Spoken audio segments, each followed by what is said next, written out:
At a New Year's Eve party later that year, Puening met Joseph Dallet, Jr., the son of a wealthy Long Island businessman who had attended Dartmouth College. He had been radicalized by the 1927 executions of Sacco and Vanzetti, and had joined the Communist Party of America in 1929.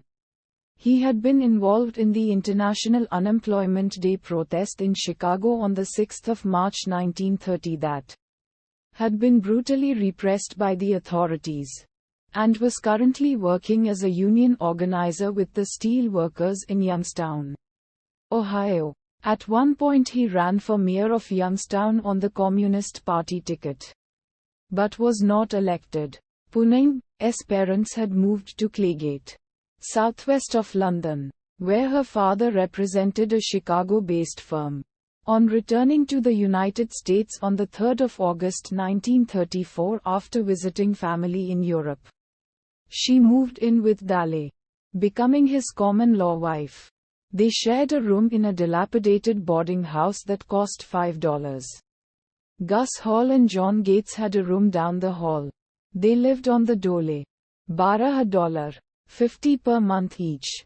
As the wife of a party member, Puening was allowed to join the Communist Party, but only after proving her loyalty by distributing copies of the Daily Worker on the streets.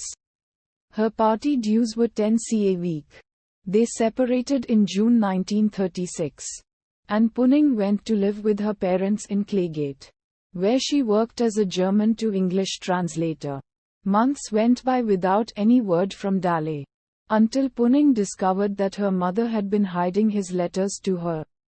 Her mother, her friend Annie Wilson recalled, was a real dragon, a very repressive woman. She disappeared one day over the side of a transatlantic ship, and nobody missed her. That says it all. The last letter from Dallet said that he was heading to Spain on the RMS Queen Mary to join the international brigades fighting in the Spanish Civil War.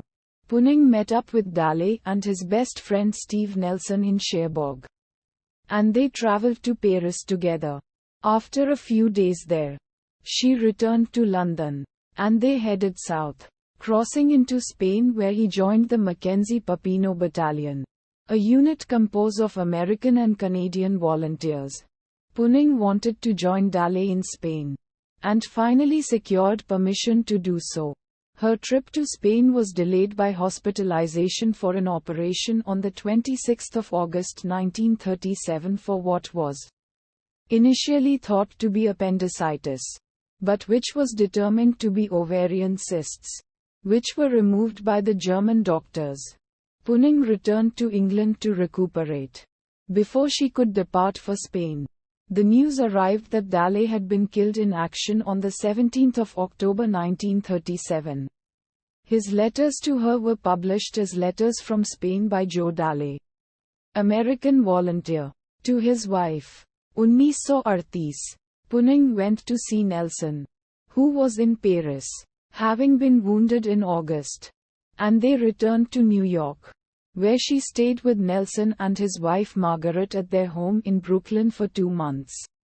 She then headed for Philadelphia to see her friend Zelma Baker, who worked at the Cancer Research Institute at the University of Pennsylvania. Puening enrolled at the University of Pennsylvania. There she met Richard Stewart Harrison, a medical doctor with degrees from Oxford University, who was completing his internship in the U.S. They were married on the 23rd of November 1938. She subsequently left the Communist Party,